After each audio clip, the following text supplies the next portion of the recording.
شيء داخل منطقة الكرادة اسمه رضا علوان.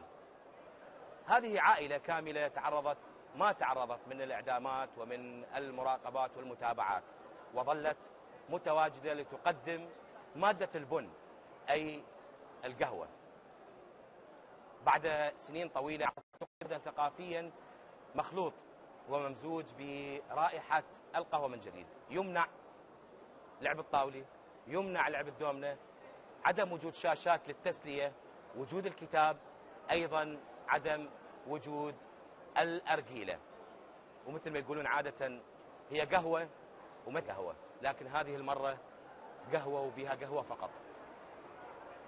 نقلتها من قهوة إلى ملتقى ثقافي، واليوم أصبحت أغلب النشاطات وتأسيسات ومنتديات تقام على قاعات ملتقى رضا علوان الثقافي. أهلا وسهلا بك علاء. أهلا وسهلا مرحبا. الحفيد لرضا علوان. حفيد رضا علوان. حفيد رضا علوان.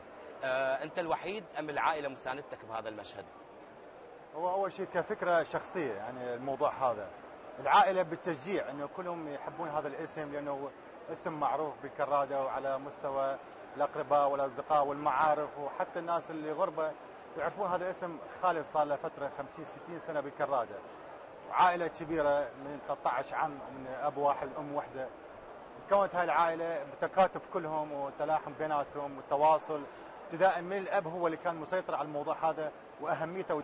أنا مكاني سميته من 3 سنين، يعني بلشت مشروع ملتقى رضا علوان الثقافي، أي يجمع كل الناس المثقفة المتعلمة الناضجة فكريا، حتى تنطلق من مبدأ صحيح، وليس كما يشاع أنه المظاهرات. ما أصبح اكو سياسيين يدخلون، أغلب البرلمانيين وصلوا، أغلب قادة العسكريين وصلوا، أبو مهدي المهندس كان متواجد،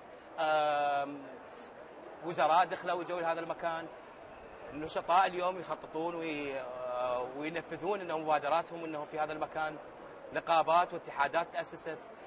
ما تخوفك هذا المشهد؟ ابد ما تخوف، يعني انا موقفي سليم.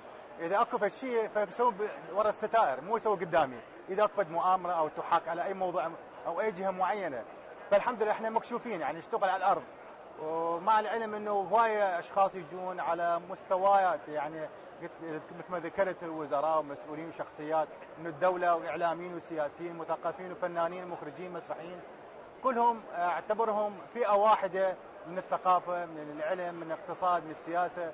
ما حيأثر هذا الموضوع اذا يقال عليه انه والله انا مشجع لهذه الفكره، هذا بعيد. غيرت من مشهد المقهى اكيد بشكل اخر. اكيد. شنو اللي سويته؟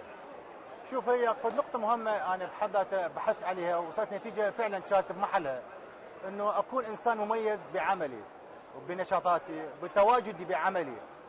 سمينا ملتقى رضا علوان الثقافي لأنه إحنا بصراحة نحب هاي الفئة المثقفة المتعلمة، هم جزء من المجتمع، هم اللي بينا يعني نطور مجتمعنا ثقافيا. فخلقت فد أجواء خاصة مميزة. مناعة الطاولة، مناعة الدومنة. أي أكيد، مناعة الطاولة، الداونة، الورق، الأرجيلة، التلفزيون، السماعات. احنا مكان يكون في شيء مميز، يعني صعب تلاقي بكل الكافتريات او ملتقيات او النوادي جو هادئ خالي من الضجيج، خالي من الفوضى. يجون كل ناس محترمين، ادواره، عندنا مكتبات 2، واحده فوق واحده جوا، قسم يجيبون اياهم كتب، يطالعون جرايد صباحيه يوميه، عندنا حوالي 5 اعداد. فخلقت فد اجواء ثقافيه بصراحه هادئه حلوه. فتحت مساحه للاعلام. اكيد، يعني صار كم برنامج يصور يمك؟ يعني محطات وايد فضائيه قاعد تجي الصبح باتفاق طبعا وياي، يبثون بث مباشر من عندي، الجرايد الصباحيه والمراسلين والصحفيين، واللقاءات تصير عده اوقات. ما حاط موسيقى؟ انتم عائله محافظه فهم حاطين موسيقى؟ ما تعني شيء عائله دينيه؟ لا، ما تعني في شيء موسيقى، بس احنا بصراحه نحب دائما الاجواء هادئه. يعني الموسيقى ما لها علاقه لا بالدين ولا بشيء اخر، الموسيقى ما حتى من ناحيه شرعيه او دينيه ما تمنع شيء هذا الموضوع، يعني هادئه. بس انا احب جو هادئ، يعني كل انا شفت وايد ناس من زبايني يحب يجي مكان هادئ، يعني حتى الموسيقى ما يحب يسمعها مثلا. فخلقت فد اجواء هادئه نهائيا، يعني يجي بيتكلم ويا صديقه ويا زميله، فد لقاء خاص في اجتماع معين، فد لقاء. قاعات الفوق للنشاطات مجانا؟